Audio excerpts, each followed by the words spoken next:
start. I can see, I think that Harriet has pressed the recording button. I just want to remind everybody that we are recording this, and the reason why we're recording it is because we hope it's going to, you know, be really useful and interesting for others to listen to at later points, and it would just be a real shame to lose it. You've all consented to it being recorded through the registration process, so I hope that's still okay with everybody.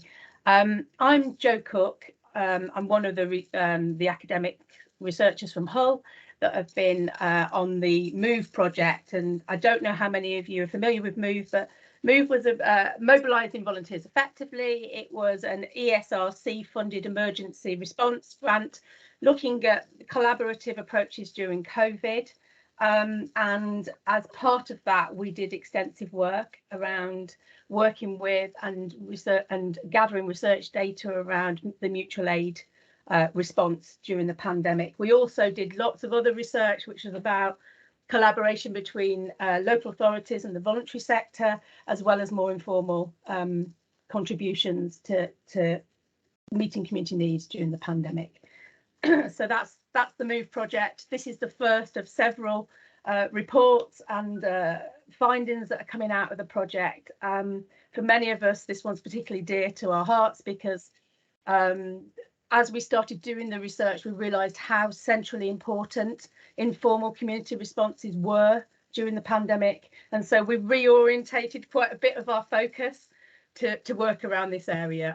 We felt it was really important. We think the findings are really important for learning going forward, and we hope that you agree and you get some useful stuff out of the session today. So what are we trying to do? We're trying to bring together lots of different insights around how you can support and work effectively with mutual aid from lots of different perspectives. We've got a wonderfully rich group of presenters who come from the mutual aid movement itself, from local authorities and from the voluntary and community sector, and of course we're the lone research voice within this. But it's just so wonderful to have everybody come together to share their knowledge and their experiences. What we really want to do is we want to be really pinpointed about how do we get the insights and the learning around mutual aid during COVID into policy and practice.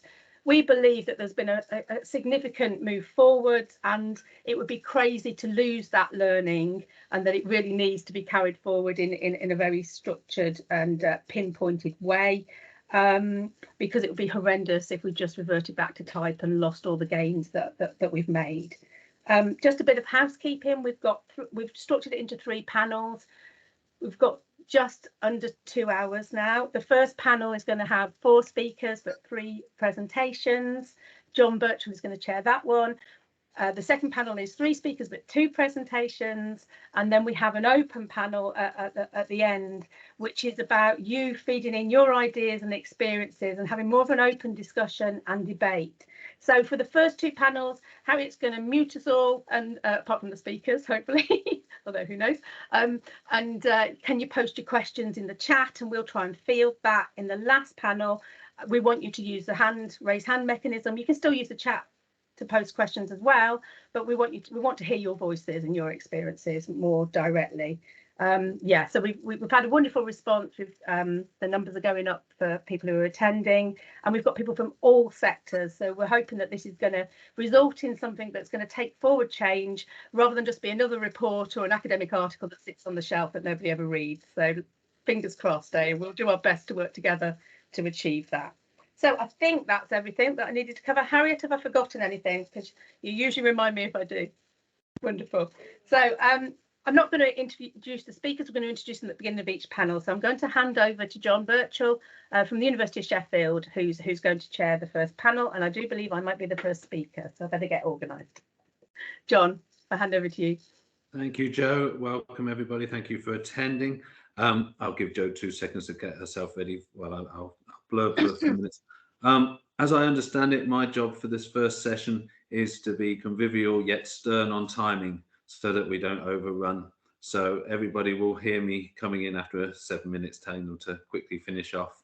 And gather, Terry wanted me to tell after 3, so I will warn you after 3, Terry. And please, apologies. This is the thing, when we're in person, we can waive things. on here we have to just be blunt and rude, so apologies for that. As Joe said, we've got some really interesting speakers. We have, I'll do a quick rundown of who we have in the first session. We have Jo herself giving a quick overview of the MoVE research findings. Then Alice Robson from Islington Borough Council and Terry Conway from Finsbury Park Mutual Aid, who we worked closely with during the process. And then we have Kasia Purcell from 10GM, and who was convener of the Greater Manchester Mutual Aid Network. So again, another location that we were very keen to connect with during our research. And it's great to have them all here today. So, Jo, you are first in line, right. And Jo's going to prove to us how she can keep to 8 minutes. Oh, no, no pressure. So the pressure's on now. Right, okay. Well, I practiced this earlier, and let me tell you, I didn't quite manage to keep to 8 minutes. Can everybody see the slides? John, can you see the slides? Yeah. Lovely. Okay, so quick whistle-stop tour of largely it's the main headlines really that I'm trying to kind of go over, because you've got the report. We've done a lot of kind of blogging and written some pieces around it, so hopefully you're a little bit familiar with the work that we've been doing. And then so just some quick headlines. So the research we did worked with 29 different mutual aid groups across 12 English and Welsh regions, local authorities rather, 12 English and Welsh local authorities with 59 individuals. So that's the kind of, the evidence that we talk to a lot of people across a lot of spaces from different perspectives and experiences. I think the key thing really is that the mutual aid movement itself was underpinned by some really core shared values that were common across all of the groups we work with. And they are values of solidarity, support without judgment, and collective action. And these were really fundamental to underpinning the way that mutual aid was able to meet people's needs really rapidly, openly, and extremely flexibly, and based on reciprocal relationships. So there was no eligibility criteria as such with most groups. There was a few exceptions. It was really about neighbours helping neighbours, and the boundaries between the recipient of the support and the giver of the support, the volunteer, were broken down, and people crossed those boundaries, which was why it's really fundamentally based on mutuality and supporting each other, which made it really unique. And because it was so local, so informal, that decision making was shared amongst everybody involved in the process, it had a level of agility and reach that other more formal approaches just didn't manage. And that's really sum up some of the main reasons for its success. Now, in the early days, it was like a lot of other collaborative responses. It was about meeting emergency food and medical needs. But the mutual aid movement very quickly adapted to understand that it needed to kind of meet other needs that were emerging as a result of the pandemic, issues around poverty, isolation and loneliness, things that were always there, had always been there, but were made so much worse by the fact that we were locked down and people were incredibly more isolated than normal. Now, we work with, like I said, quite a lot of mutual aid groups, 29 in total. And, it was assumed during the crisis, and I'm not entirely sure how much we're out of that crisis at the moment, given that we've still got quite high COVID numbers. But the assumption was that mutual aid, once the pandemic had reduced, that mutual aid itself would probably largely fold. But we went back to many of our groups, and at least 50% of them were still operating. And I think that's really, really important. They've continued to support their communities because the needs haven't gone away, even though the main lockdown crisis of the pandemic has.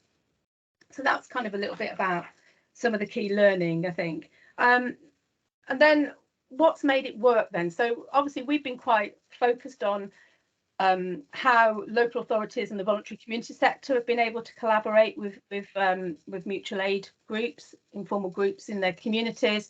And what some of the fundamental things is that it didn't work everywhere. Not all formal organisations could pivot and adapt to working with mutual aid, and we found a bit of a mixture. So we found collaborative approaches, which we have some examples of today, and we also found things where the groups coexisted with the formal responses during the pandemic, but didn't collaborate particularly much. And we also found evidence of antagonistic and resistant relationships as well. So it's a real mixed bag.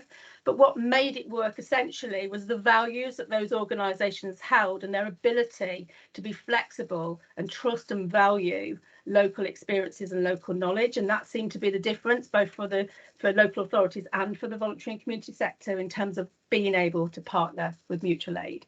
So what's fundamental is the ability to trust the local people involved in the groups and valuing their insight and skills, and offering support only when it's requested and required, and understanding fundamentally that mutual aid is an autonomous movement, that it's voluntary, and that any expectations of what the mutual aid group should or shouldn't deliver has to be negotiated. And that's where the successes are found, in that understanding, if the formal organisations had that understanding.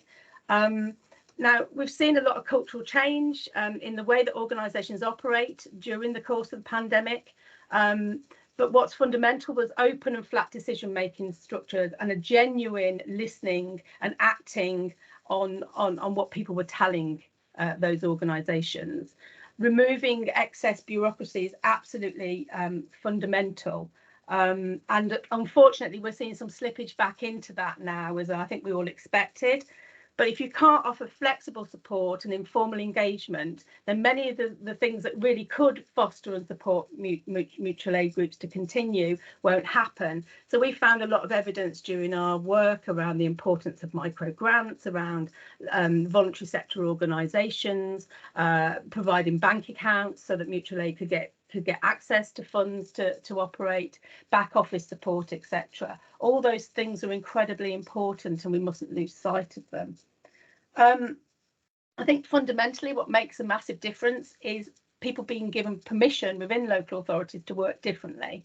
And that's what enables a more collaborative relationship to develop more effectively, and actually building trust and listening to local insight is absolutely fundamental.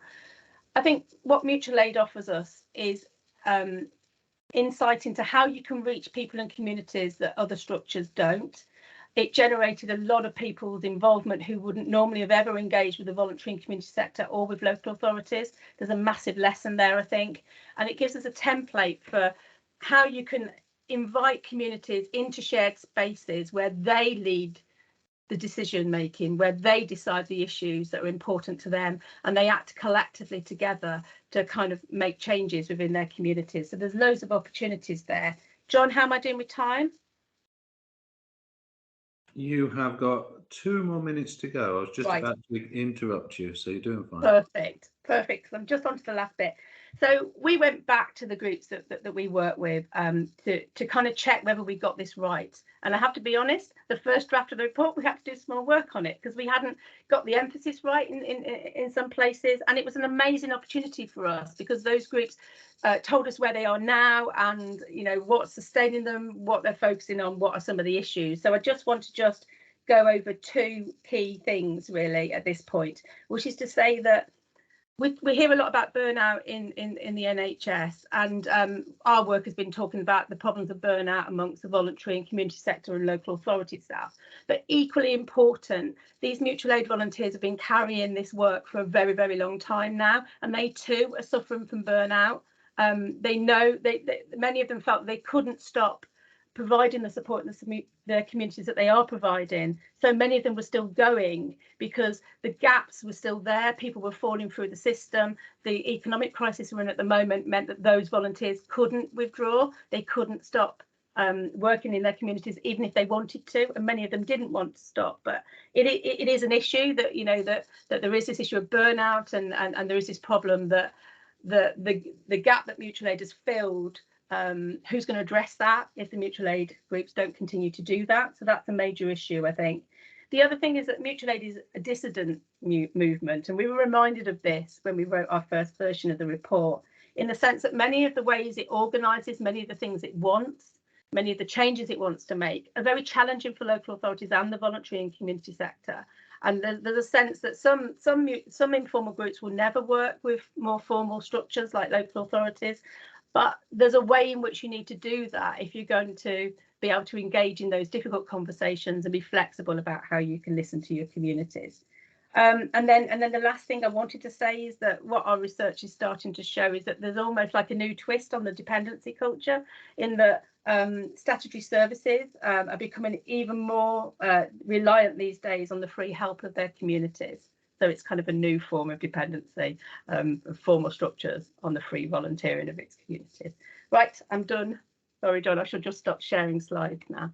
Well done, Joe. Perfectly timed. I didn't even have to come in and shut you up. This is an achievement. So that shows it can be done. So that's put the pressure on everybody else. So a very quick overview of the academic side of the process and what we've managed to find. And please do go and have a look at the report if you get a chance. We'll collect questions at the end, and then I'll feed those to Varsat. So if you have things that you want to ask Jo, please do type them in the chat and I'll feed them to her. Next up, we're going to move on to some experiences from the front line, as it were. So we're going to get Terry Conway and Alice Robson, Islington Borough Council and Finsbury Park Mutual Aid, to talk. And I gather, Terry, you said you were going to start the ball rolling for us.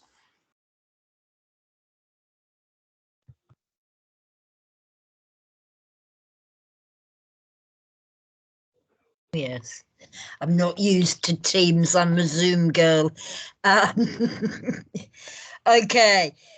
Yeah, thanks very much. So I'm Terry Conway, and I was one of the mutual aid coordinators in Islington, the London Borough of Islington, and worked very closely with Alice, we've become pretty good friends over the last 2 years, and relied on each other for a lot. I mean, the first thing I want to say is I was rereading the summary this morning, and I was really kind of struck, not only because it's got a couple of quotes from me, but on how pertinent I think a lot of what the report says is, and I really kind of recommend, if people haven't had a look at it, to really do that. I think it's really, really valuable. I think my response to Joe's comment about mutual aid being dissenting, and that making it hard for other bits of the public sector to relate to it, is maybe we need more dissent in other walks of life, rather than sort of putting dissent over there. And certainly for me, and I think for the whole of Islington Mutual Aid, the slogan of solidarity, not charity, is absolutely central. And the report draws some of those things out. The fact that we really tried to organise in a way that didn't say there are some people who need help and other people who can give support, that the mutuality thing that you talked about. I think we tried to organise in a way that said everybody has skills that they can bring to the table, whether or not those skills have been valued in paid work or in community organising before. People have those skills by surviving on this planet, quite often in very difficult situations, and it's about giving people the confidence to feel that they have things to do. I think the point about gaps is important. And I think I'd like to go a bit deeper about what some of those gaps are. The report talks about economic gaps, and that's absolutely right. It hints at gaps of exclusion, and I think we should be more explicit about that. I think people have experience of racism, of sexism, and of bureaucracy in the system. Young people who've grown up in the care system, for example, could be rightly very, very suspicious of local authorities if they've had negative experiences. But I think we also have other gaps. I mean, I remember in the first weeks of the pandemic talking to people for whom asking for things, particularly people older than me, who'd always been self-reliant or relied on close family members who could no longer come because of the lockdown. Terry, you asked me to mention when it was 3 Okay. minutes. So all of those things, and I think by building up relationships, we were able to break some of those things down. We organised on a ward basis, and then in some cases on sub-ward basis, which, as the report points out, is a smaller geographical area than most comparable organisations. I think it's fair to say, I mean, generally the relationship with Islington was great. In principle, they were very supportive. That isn't to say there were no teething troubles, because every organisation working in a new partnership has to find different ways of doing things. And then thinking about going forward, I think there are lessons, and I would say the whole tradition of mutual aid started long before this pandemic, started in other parts of the world and in other communities. It has a long history, but there were also things that made it possible. If you were to ask me what was the greatest impact on our mutual aid group in terms of person hours, it was the end of furlough, because we went from being a situation of a mixture of people who could do stuff in, you know, who could work from home, take flexible time, etc., to a situation where most people were back at the coalface. That doesn't mean that there aren't people still continuing to do stuff, but it does mean that the level, the fact that if we got a request, you had, within a couple of minutes, you had 3 or 4 people not quite fighting, but offering to do something, to a situation where it's much harder because most people are back in whatever they were doing before, and often with a lot more stresses and strains, because we're also the people who are struggling between eating and eating. And I think that also needs to be taken into account. So I completely get your point about burnout, but it's also changes in material circumstances. Thanks. Thanks, Terry. Alice, you've got a good 4 minutes to plough through. Thanks, John, and thanks, Terry. Yeah, and I guess although, you know, clearly Terry and I are speaking from different perspectives here. Terry is a mutual aid coordinator, and myself as a local council officer working with mutual aid. I think I just wanted to say, you know, so much of my learning has been shaped by conversations with Terry and others active in mutual aid, and I feel really fortunate to have had that experience. So in terms of the approach we took in Islington, so there were certainly aspects of pragmatism in our decision to work with and not around or against mutual aid groups, but it was also one of principle, so recognising and trusting in community-led solutions. So when our coronavirus helpline, We Are Islington, opened on the 21st of March, all 12 mutual aid groups in the borough were part of that offer of help. And actually the first call was from an older person in Finsbury Park who needed shopping delivered. And I'd had initial contact with Terry the day before, but this request necessitated a very hasty phone call to check that the group was happy to find a volunteer. And little did I know that would be the first of many conversations about signposting processes. So we set up a system of link officers, and this role and really the relationship between mutual aid coordinators and link officers developed over time. And one example is moving from council-led training sessions towards co-planned and co-facilitated discussions. And another is about flows of information, I think, so feeding back where the council had picked up an aspect of support referred from a mutual aid group or sharing data on local needs. I think Terry's kind of touched on this point, but I think it's important to say that, mutual aid is exceptional in many ways, but it is also part of a rich and diverse history of community action in Islington. So from pensioners groups, advice centres, unemployed workers organising, community-run playgrounds and cultural centres. And I think one thing that the mutual aid experience really has emphasised is the distinctiveness of grassroots community action from charities and the kind of real diversity that sits under the VCS label that we so often use. And it's not a ladder simply from community group to voluntary sector organisation. And it's certainly not for us as a council to try and sustain mutual aid. It's not ours to sustain even if we could, and it's not ours to co-opt or take credit for. And nor is encouraging mutual community support about offloading state responsibility. And I think that's something that really needs ongoing dialogue. And so I've been really fortunate to have had this, including challenge on occasion with mutual aid groups.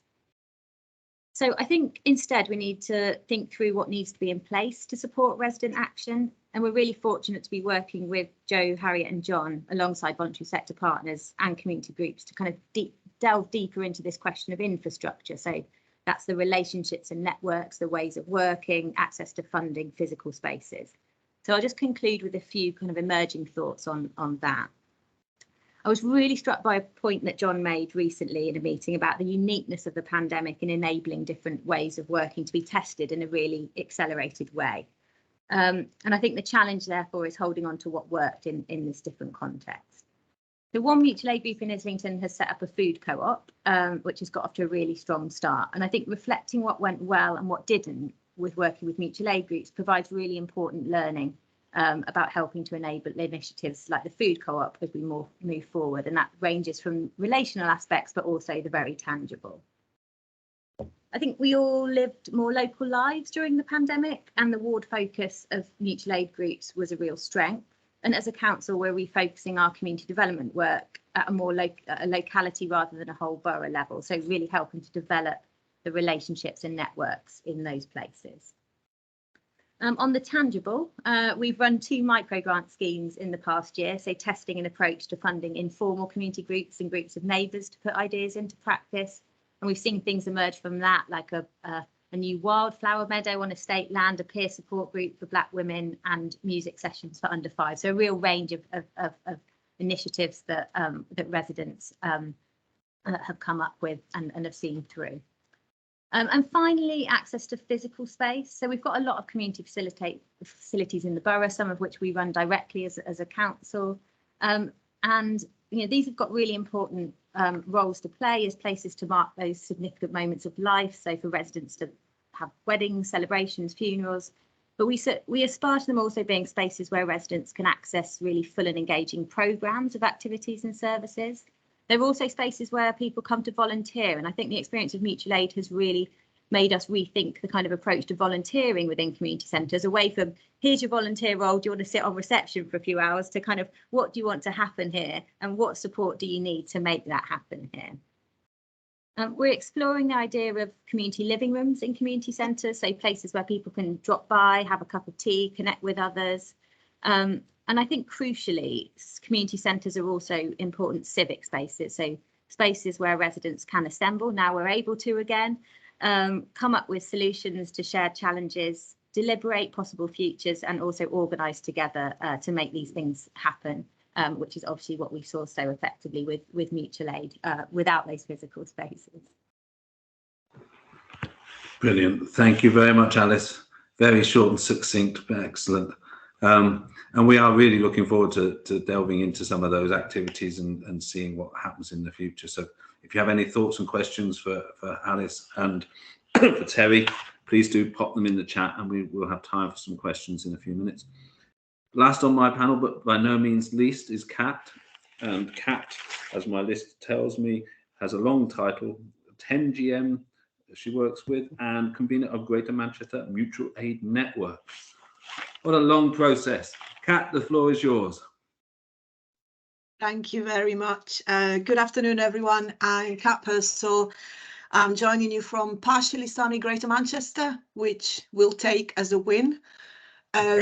Here wearing fundamentally 2 hats. So my personal hat is I am a resident in one of the 10 boroughs of Greater Manchester in the township of Bury. And like many people on the call, when the pandemic struck, there was that initial shot of adrenaline, for want of a better definition, that really, really strong desire to do something collectively, and very much in the spirit of what Terry says, there isn't the vulnerable and the helper. There is that sense of we are in it together, let's do something together. With my professional hat, I'm a strategic lead of an organization that's called 10GM. And for the purpose of making the most of 8 minutes, every time I mention GM, what I mean is Greater Manchester, and I will shave a few seconds of that. So 10GM is a joint venture that supports voluntary, community and social enterprise infrastructures across Greater Manchester. So in a sense, it's the more formal side of if you like, community and volunteering that Alice referred to. But if you think that even within that, we had a recent State of the Sector report, which indicated that in Greater Manchester, there are close to 18,000 organisations, over 70% of which are micro organisations and community groups, so income of less than 10 grand a year.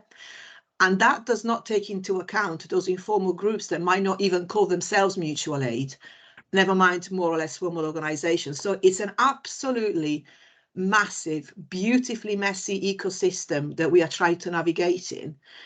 And anybody who will talk to you about GM will come out with the endless tension of the 10+1 conversation. So how do you protect the identity of those boroughs while also trying to lift the conversation to what does it mean at Greater Manchester level? What is the impact on devolution? How do we work with the combined authority, etc., etc. So at the point of the beginning of the pandemic, I wasn't the initial convener of the mutual aid network. There's a colleague of mine called Tom Waring who works for an organisation called MAC, which supports voluntary infrastructure within the city of Manchester itself. And with talking to people and very much in the spirit of what Terry said, what I would call other community and system disruptors, and we know who we are in the main, we decided to come together in a really, really informal way to, yes, have the occasional rant, but in the main, share the learning, share the insight, pick up those nuggets of how did you manage to convince your local authority to do that? And can I take that as evidence-based to my local authority to say, look, it works. So we met originally every fortnight, very much in the spirit of distributed ownership. So we didn't have a chair, we didn't have an agenda. The idea is we turn up and we talk about how we are experiencing our relationships. And there's an interesting triangulation there between the informality of those groups, the local authority, which exhibited a more or less evident, if you like, command and control type mentality. And then to me, almost as much, if not more interestingly, with the more formal VCSE infrastructure itself. And they were very, very, very varied conversations. So, and it did move, as Joe mentioned, from the absolutely fully supportive to the downright antagonistic, incredible aversion to risk, potential loss of reputation, imagined or otherwise, I would argue. And so in the spirit of that, in the spring of 21, we pulled everybody together in one virtual room and basically said, let's have it out. It started off as a GM space. It got broadened out to the more the merrier. Some of the people in that space I can see as dots as participants here today. And the idea was to really, really fundamentally think about what was happening in our space. Where were the blockages? How did people manage to overcome those blockages? And there were quite a few jaws on the floor back then of some local authority members not quite believing how other partners in a different borough might be working on essentially doing the same right thing. And then on the back of that, we thought it would be just as important to create a bit of a self-reflective space for VCSE infrastructure themselves and to actually hold that mirror that said, how did I support informal groups? Was I in the way? Did I feel myself threatened? Are there ways of working that actually us as infrastructures could also benefit from changing? What support can we offer in future? And again, very, very varied picture. So there are some infrastructures that have set up something like, friends of a particular CVS. So that a mutual aid doesn't need that formality of, oh my gosh, I haven't got terms of reference and I haven't got a bank account and I haven't got a safeguarding manual. So as long as the principles, as long as the values of us working together are the same, there are ways of having types of associate memberships if people so wish. Again, absolutely not mandatory. In terms of how it's evolved since, I think like most other boroughs, there's been a decline in active participation, partly through external circumstances like the end of furlough, like Terry mentioned, some appropriation of community spaces back to the local authority. So there is that kind of not maybe quite building back as better as we could be doing. And a varying degree of interest within the groups that were convening as part of that network as to what they wanted to be in future. So within Greater Manchester, there is a really, really strong appetite for, in a sense, upping the descent a little bit, if you like. So there's something about a growing movement of GM community power. There is a growing movement around neighbourhood democracy, particularly around some of the town centre regeneration programmes that are about to befall upon us. On the GM community power, one of the biggest learning was that the moment we tried to give it some structure, it stopped working. So the moment we tried to say, actually, maybe we do need terms of reference. Actually, we may need a definition of what it is that we are actually doing. Are we a delivery group? Are we a think tank? Do we produce those 3 white papers a year that nobody reads? Who are we? Because of the massive, massive variety of people in the room, what we realized is for somebody to really be able to drive that in a very distributed leadership democratic space, it needs resourcing, which we don't have, and it needs time and capacity, because otherwise it remains that nice to have that inevitably you will find work gets in the way and you cancel that meeting to attend something else that's more urgent. So there's something that we're putting together. Thank you. In terms of learning from failure and reflecting back to the system, what it is that we need as citizens for it to work. One last provocation for me, 1.5 minutes, is there's something that I remember chatting to Joe about. There's something that I'm picking up in the response to the Ukrainian war that really reminds me of where we were in the first stage of the pandemic of COVID.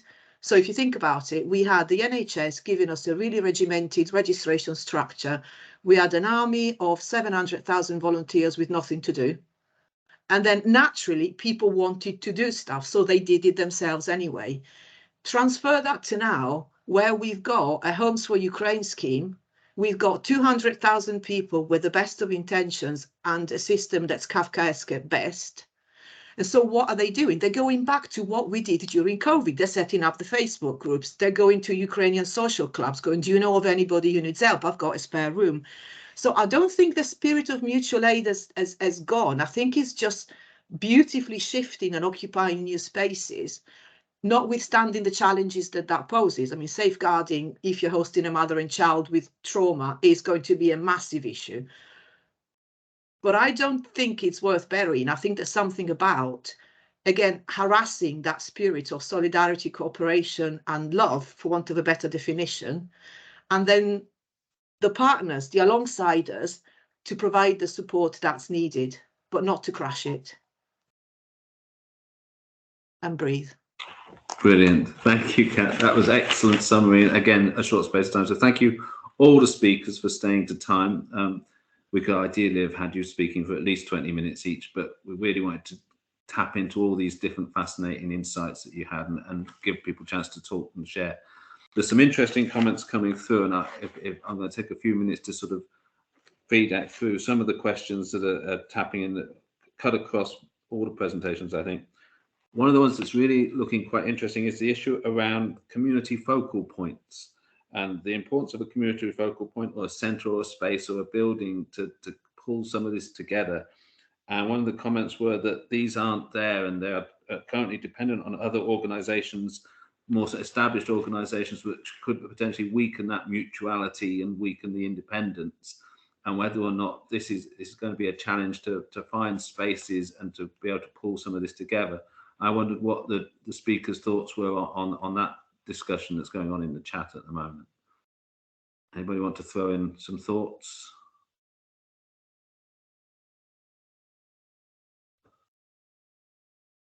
I can see Terry's grappling with her mute button. Indeed.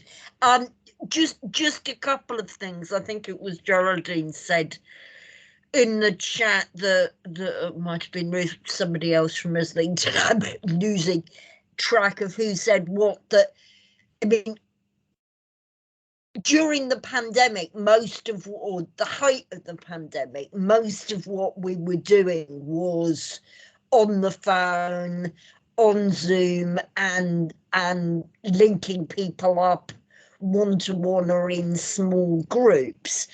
I remember Alice and I having a conversation with some other people from Finsbury Park Mutual Aid about having a big party to celebrate the end of COVID, something that we may get put off for the ever future.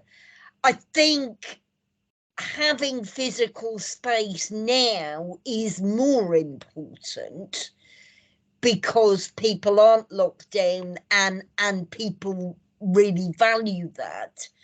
And I do think it's a demand that people should be making on local authorities or other local organisations that run spaces, that local community groups with no funding shouldn't be bleeding paying for space from organisations that have a lot more money than we do. Thank you, Terry. I see that your comments have sparked hands from Joe and Alice. So, Joe, do you want to go first, and then I'll go to Alice after that? Yeah, I mean, it's a simple reflection, really. I mean, there's a lot of discussion within the voluntary and community sector, for example, and local authorities about how can we, enhance, support, encourage mutual aid to continue and engage with our communities more effectively. And one really simple answer is providing a space for people to come together is a really good starting point. So yeah, so I think that's just a really easy learning note, isn't it, to take away. So thanks, Joe. Alice? Thanks. Yeah, I mean, we've been thinking, as I said, a lot about access to physical spaces, and I think, as Geraldine said, mutual aid actually happened when physical spaces were largely closed. Although I think the fact that those physical spaces had existed and had been open was really important. Often there were kind of networks of people and support around community centres or community hubs that were really important during the pandemic. I think,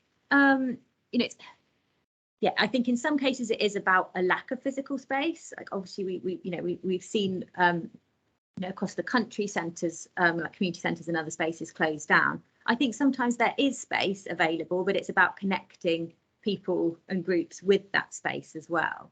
And also thinking about, kind of whose spaces are these? I mean, that's certainly something that we've been thinking about with our estate-based community centres. I mentioned the food co-op earlier. I think, when the food co-op comes forward and says they want a space, you can't then kind of waive the like, oh, here are the costs, oh, you want it for 2 hours on a Wednesday, it's going to cost you this much. Like it just, we have to kind of sustain that sense of, if people want to organise and they need a space to do that, and it's something that is it's not for someone as an individualist, this is about a kind of collective or community endeavour, then that's what those spaces are for, and that you need to show that kind of flexibility about allowing access there as well.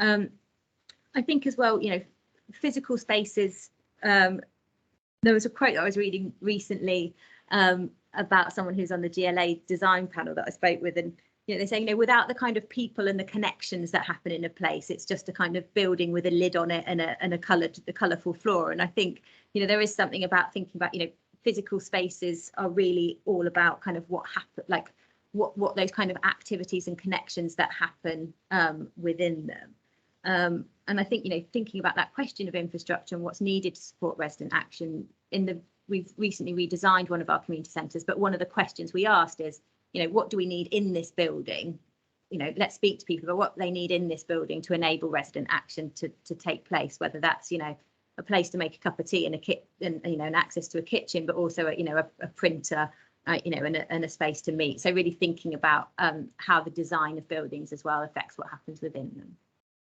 Brilliant, thank you, Alice. Kat, I noticed your hand was up as well, so a bit of a view from the Greater Manchester world. Yeah, I think there's a fundamental question to me about what those spaces are about and for. So I think if we are talking about the physical convening of people who have access to, for example, like you say, not just a kitchen for the cup of tea, but actually some decent tech and stuff like that.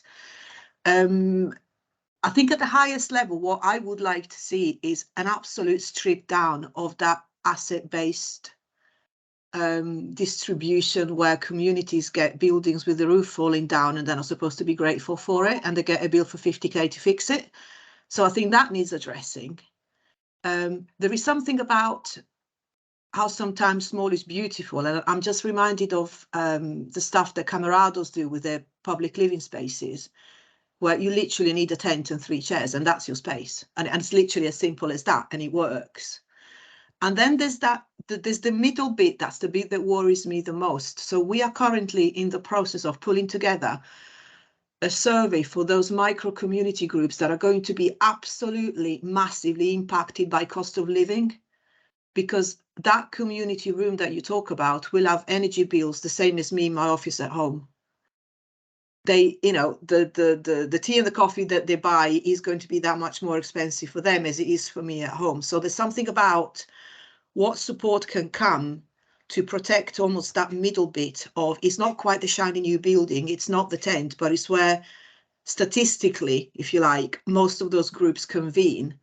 And the final provocations for me, particularly in those spaces where there is town regeneration stuff going on, I'm still hearing the language of, it will be a council building and we will have 6 community rooms. And I'm sitting there going, why is it a council building? It used to be a library. Can you not give the library to a community group without strings attached and with a roof that works? Thanks, That's my plea. It's definitely sparked an interesting range of comments in the chat about the value of space and community space and who should own what and where. So I think that's one to follow up, I think, definitely. There was an interesting question, John, I'm going to target towards you, and the others might want to chip in as well. Nick asked about, does the research show any differences between urban, rural and suburban geographies?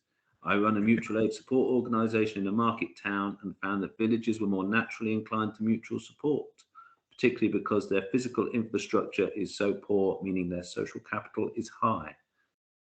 Yeah, you know, it's funny. I think there's no consistent rule there, to be honest.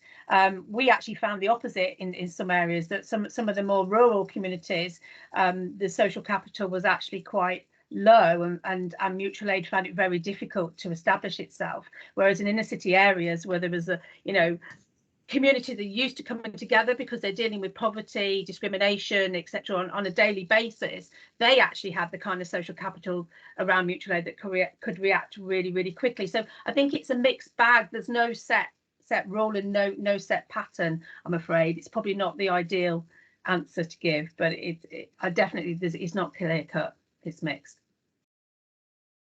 Thank you, Jo. I was going to pull in as well a comment stroke question from Raj, which I'll try and summarize because it's very long. Raj emphasizes the point about burnout that you mentioned and the challenges of continuing and the same volunteers doing it for longer time. And then he says, there is an expectation, it seems, that volunteers will keep doing it and save other sectors money, etc. This is still a concern with reliance on goodwill. And he says, surely the issues around sustainability and long-term support must be key for moving forwards. I wondered what the panel were thinking about Raj's comments there. Any thoughts as to how that is achieved? I was just going to come in really quickly and say I completely agree, you know, with Raj. she's making really, really profound and important points, and that actually also links to a point that came up earlier, and I didn't note who said it, so I do apologise, but it was around, shouldn't the mutual aid process be used to rethink funding models and rethink the way that we do things? And I think it's absolutely right. You can't expect mutual aid to keep plugging the gaps in a system that is becoming increasingly under crisis. So yeah, and that is echoed, I think, from Harriet will be able to comment as well, from across the groups that we work with, that there's a willingness and a desire to continue, but a sense that, you know, the plugging of the gaps and the mutual aid as a free solution to a system that's in crisis is just not sustainable at all. I'll let others come in now, sorry. Any thoughts from our other panel members on long-term sustainability and how you overcome? I don't know if it's a GEM specific thing, but I'll throw it out and kind of see what happens. So as voluntary sector infrastructure, we've pulled together something called a GEM VCSE commissioning framework a few years ago, and it was done in collaboration with Andy Burnham's team, with partners in the Health and Social Care Partnership, with the idea of commissioning differently and be slightly innovative about it and not come down with a sledgehammer for a micro application of £500 that's 30 pages long, that sort of stuff. And that's landed, my understanding of that is that that is landing absolutely well at really high strategic level. So, you know, the classic people, inverted commas, get it. The grassroots organizations are doing it anyway, because that's what we do. And there's that bit in the middle where the tension is. It's that middle management bit where potentially the risk also lies. So if something goes wrong with the commissioning bit, it's not the high strategic leader that pays the consequences, it's the middle manager, isn't it? So there's something about understanding the world of that middle management. And again, how can we work alongside them to mitigate those risks, to maybe do a little bit of hand-holding, to maybe share the burden of responsibility, or to help them get the permission that is needed to really, really do things differently. Thank you for that, Kat. I think that is, we talked about in previous research on other topics, the squeezed middle and that challenge that, you know, it's all very well having support from the below and the support from the top, but then you get this challenge where the middle is faced with the meeting the targets and facing the consequences if things go wrong. And it's very difficult in that place. And how do you enable those people to make better decisions and open up that freedom to do things differently? Terry, I can see your hand is raised. Yeah, now I need to find my. Oh, I'm not muted. Just really quickly. I think the other thing I just want to stress is that it's, you know, we're in a situation where many services, both statutory and voluntary, have faced major cuts over the last decade, and politically, for me, it's really important that we don't have people using mutual aid to fill gaps that ought to be people's jobs, not least because we wouldn't be able to deliver the services that those people need, and therefore it's not only a disservice to volunteers and to workers, but it's a disservice to the communities that need the support in the first place. And that is charity. That is sticking plaster politics. And I don't think we should be touching them with a barge pole. Thank you, Terry. I noticed in the conversations that are ongoing, I'm trying to keep a track. There's a lot of discussion, which is brilliant. Very hard for my little scroller to keep up. I think there's some really interesting connections there being made about the links with religious organisations and how there seems to be similar connections. And did you guys find that there was good connections into those groups as well during COVID, and how might those develop over time? Hugely, because those organisations were absolutely central in lots of cases, particularly to organising around food poverty, which was so central to so much of what we were doing. So sometimes they were already the organisations that had the links and knew the people. And because they were trusted members of those communities, they then got to trust us because there was that.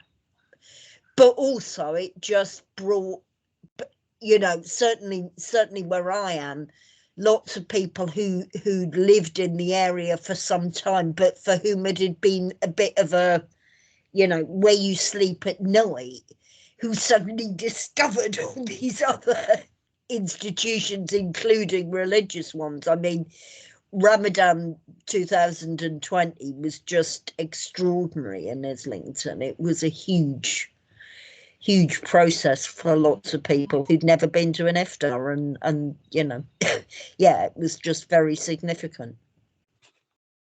Brilliant. Joe, I see your hands up, and Alice as well. So I'll go to Joe and then Alice. Yeah, just very quickly. I think it's important for us to just kind of state maybe that lots of mutual aid groups also came out of faith-based organisations as well. And I was just about to reply to a comment from Katia, where she said that the standard food offer was just really culturally inappropriate, and that's where we found a lot of community-based faith groups and cultural groups stepping up and kind of developing those offers themselves and being part of the mutual aid movement. So that's all I wanted to add.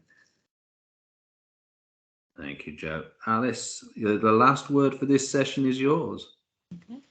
Thanks. Big responsibility. I think one of the really interesting things from a mutual aid link officer perspective was that actually, you know, I think we thought that one of the roles that we would have would be to connect mutual aid groups with voluntary sector and faith organisations working in their areas.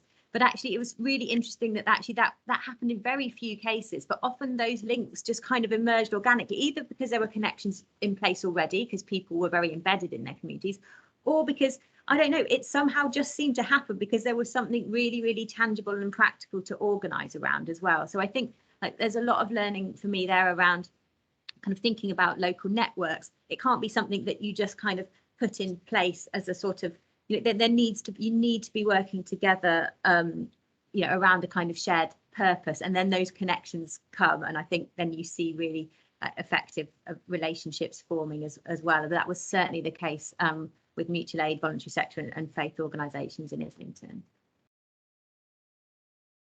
Thank you very much, Alice. I see by my clock that I've hit almost spot on time. 1 minute over, Joe. Am I allowed 1 minute Yeah, over? well done. There we go. So thank you very much to all the speakers for that session. There's some really interesting things that's sparking our thoughts, and definitely within the chat there's lots of discussions about some of those issues, which again we could run a session on each issue. I think almost this is the challenge, but it is that thing that we want to keep you thinking about. We understand these things are challenging, so how do we make sure this gets heard? How do we make sure that some of the learning that we're seeing and we're coming up with actually feeds into what's going on? And I think that's something we really want to hear from you in the final section, and Harriet's going to try and pull your thoughts and ideas together. Not a challenge. I'd like Harriet, I'm glad you're doing that final one. Anyway, I'm going to hand over to Joe now, who's going to introduce the second set of speakers and keep them to time, hopefully, as well as I did. Okay, Joe, the floor is yours. I was just going to say, the chat has been phenomenal, and there's so many interesting things coming up that what we'll try and do is we'll try and collate that together, and we'll also try and get some responses to some of the questions that haven't been answered. And John, I see that you've had your hand up for a while, and those people who've joined a little bit late, we've had to set this system up so it works, so that the first two sessions were just posting questions in the chat, but after that we're going to open up the mics and just let people come in and you know, hear your own voices rather than us fielding the questions. So I do apologise, John Choke, you've had your hand up for a while, but could you just keep hold of it, and I promise we'll come to you first in the open session. Harriet, I've made a commitment for you to follow through, but wonderful. So the second panel, we are absolutely delighted to have Dominic Pinkney and Phil Boyd Anawoma from Hammersmith and Fulham Volunteer Centre, and they've been doing some amazing work down in London around supporting and working with mutual aid. And then we've got Paul Connolly from Lankelly Chase. He's an associate, I think, so like works with Lankelly Chase, and they've had an amazing funding initiative, which we just thought there was bags of learning for funders and how you can make funding systems more responsive to kind of supporting communities. So they're the two presentations that we've got, and I'm going to hand over first of all to Dominic and Phil, and I think that Phil's up first. Oh no, Dominic's up first. I can see he's taken off his microphone. Wonderful. Thanks, Jo. Yeah, good afternoon, everyone. Hope you're all having a terrific Tuesday. I'm Dominic Pinckney. I run the volunteer centres in Camden and Hammersmith and Fulham. So I'm just going to give a short introduction and background to our Mutual Aid Plus programme project that we delivered that was across London before Phil gives you all the interesting bits of information and insight. Because there was a bit of a journey that we went on before we got to that point. So pre-COVID, we were actually using what we call the Participation Strategic Development of Volunteering, which essentially just means looking at both the formal and informal volunteering and helping to develop both. So when COVID hit, we were very excited and very encouraging about how mutual aid groups very quickly sprung up. And so we, at the very beginning, were proactively contacting mutual aid groups in a very informal way to offer kind of support. And by support, I mean encouragement rather than, I think I'm an expert on volunteering, this is how you should be doing. It was absolutely not that. It was just, here's some useful information. You might find that helpful. We produced a COVID-19 Good Neighbour Guide, which mutual aid groups could, if they wanted to use it, to rebrand it to their own sort of, their own kind of colours and logos and name, which was helpful. And that informal kind of approach kind of continued. And it was informal. It wasn't a, oh yes, we're going to support you. It's more kind of just checking in if they need any help or support, which is very different to the initial reaction of local authorities and some of the voluntary community sector who saw these mutual aid groups as this maverick group that they cannot control. So it was very different. But that kind of changed over time. So a year later, we were very pleased to win some funding through the Greater London Authority, which is the London Mayor's office, to do this program called Mutual Aid Plus, which is a program we only wanted to do if it was, I suppose the most important component of that is that mutual aid groups got to decide and say what support they needed, and then we could give that to them, not us deciding what we thought would be important for them. So Phil, I hope that set up well for you to give some more information on the programme. Thanks, Dominic. Right, I'll just try and share my slides again, see if this works.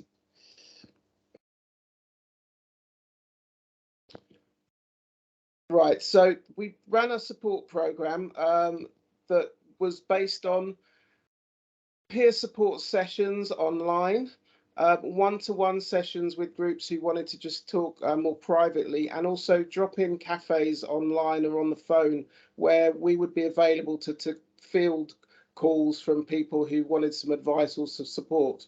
The peer support sessions, we tried to get groups together, but that was quite hard to organise because people are so busy. But the one-to-one sessions and the drop-in cafes, we had more success with people engaging, and we could then share some of the responses amongst the groups taking part. We contacted 209 groups within London to start with. 97 of them signed up to receive information, and ultimately 54 contributed to either the recommendations or the report or the resource bank, which I'll talk about later. The key topics that were raised was whether groups wanted to formalise their structure or not, whether they wanted to stay the same way they were. Sometimes formalising would help them access funding, but it also caused other problems and also made them feel they couldn't respond as quickly. And also some didn't want to be anything like a charity or a not-for-profit organisation. Skill sharing was another issue, so that people could pass on the skills once they stopped maybe helping out with the mutual aid group. Premises was obviously a key issue. Some people were having to work from their kitchens, but obviously needed more resources and more space. And some places had buildings offered to them, but they knew that they weren't going to be available for long. Funding was an issue. Some groups had a great support from the local council and CVS in accessing funding, and some of the funders had changed their way of operating to fund smaller groups that weren't formalised, but some were still quite rigid. So we had to sometimes link mutual aid groups up with larger organisations who could actually act as almost like an umbrella or a funnel to get the money through. And the other thing was useful resources and contacts. We wanted to use the information out there and spread it as wide as possible to people who needed it, so that some who were starting from a different base could learn from that.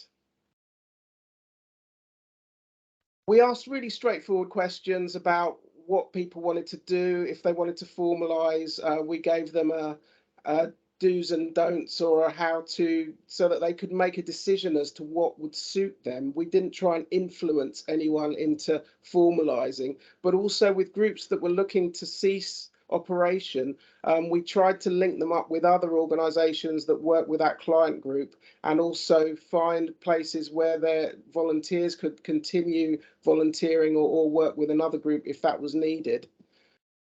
With the skill sharing, we were very keen to learn what people had found that worked, so that it could be replicated or in any future circumstance. And we've certainly found, as you've mentioned, with the kind of collections and support for Ukraine, a number of the skills acquired during mutual aid work have been transferred into that kind of situation. Also the food banks, which will continue, and the different formats that they've taken on. So that's also been a transferable skill from the mutual aid understanding. Premises, many different requirements. Some organisations had been given the buildings over to mutual aid groups. Some had borrowed them. Some already had a building that they couldn't use for their original access or their original reasons, and so they were actually looking to offer space or help out other groups, or this was certainly the case for faith-based groups who weren't able to congregate in their normal way, but had space to run food banks or other support.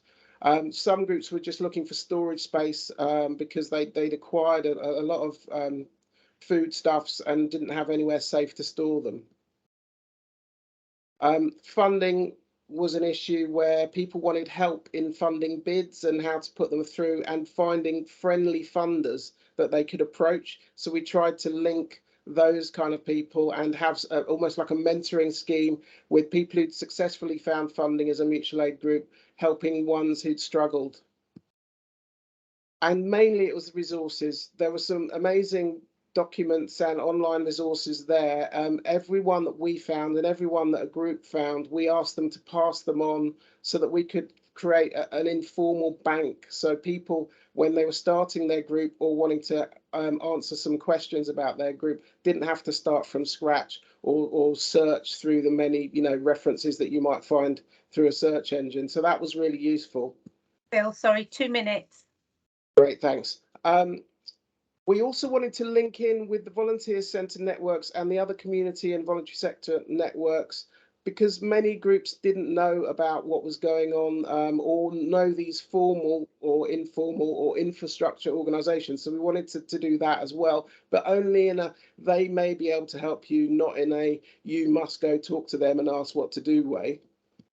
The recommendations that came out were that the online resources would be really useful, and as a result, the GLA have actually funded someone to set up a resource bank for mutual aid groups for the future and going onwards. Also, the flexible funding should be continued into the future, and that is something certainly that we're talking to all funders about, keeping that as a key element for the future for all groups. And also we found that the groups responded more to the informal one-to-one get-togethers and drop-ins than the actual organised events, because they couldn't necessarily interact with them. One of the things, though, we've certainly in our conclusion, we don't want mutual aid groups to be feeling that they should be coerced into a formalized structure in order to exist if they want to continue to exist.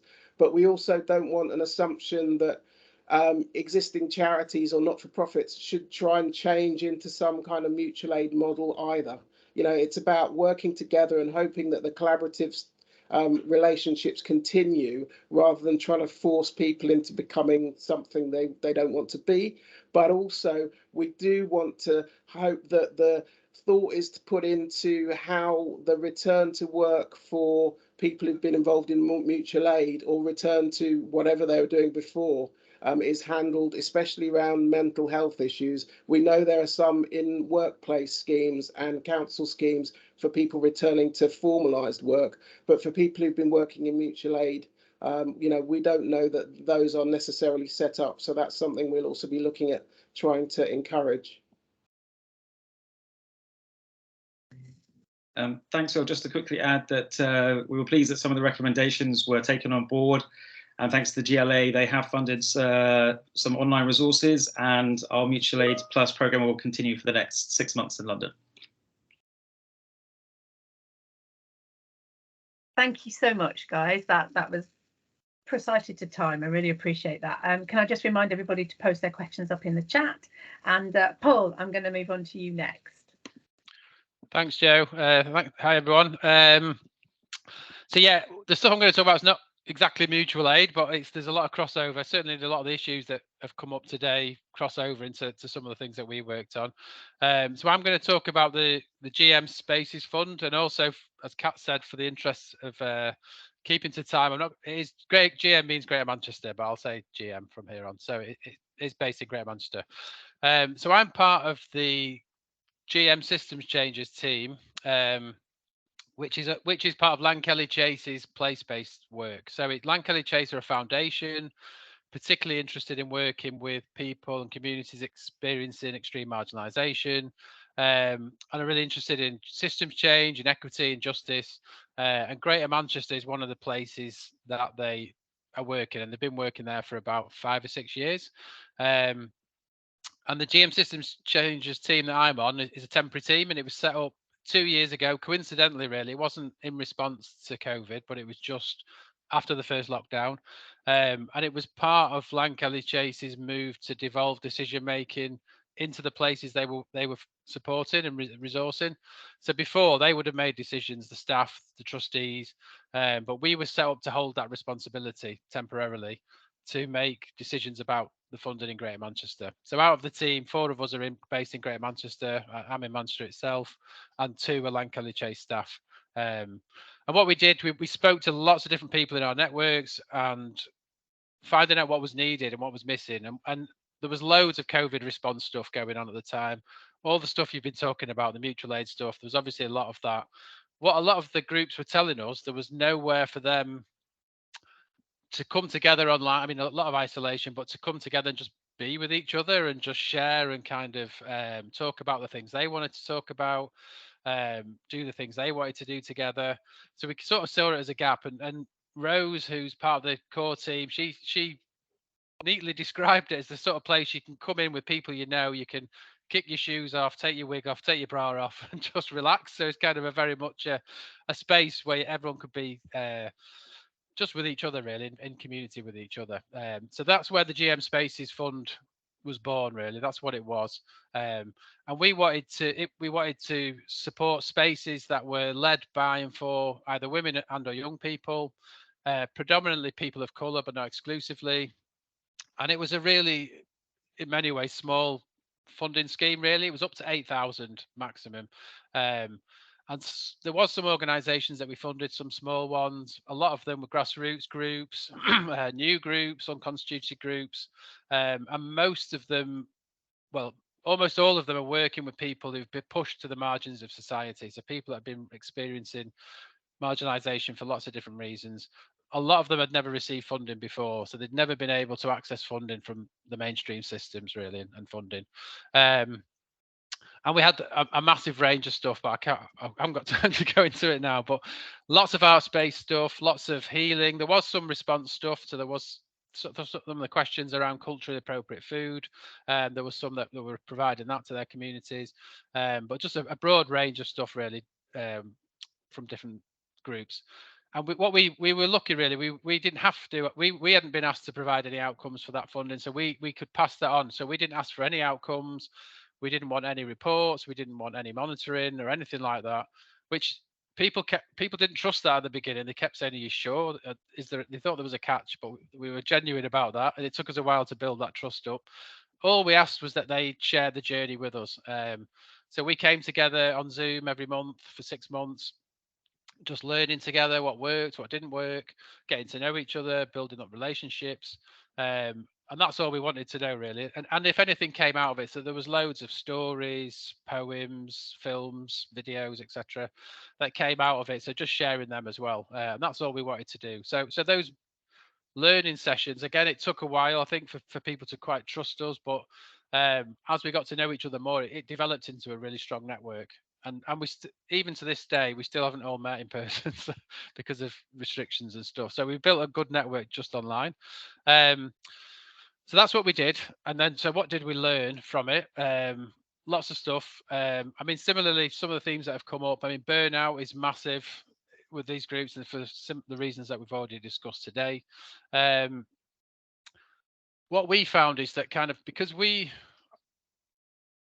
were kind of trusted by Lankelly Chase, I guess, to spend how we thought the funding, how we thought it was best spent. We were able to pass that on into these groups. So we said to them, we trust you. You know your communities. You know, or the people in there know what's needed and what isn't. So kind of, we're not going to make any restrictions on what you can and can't use the funding for. You decide with the group, you do that.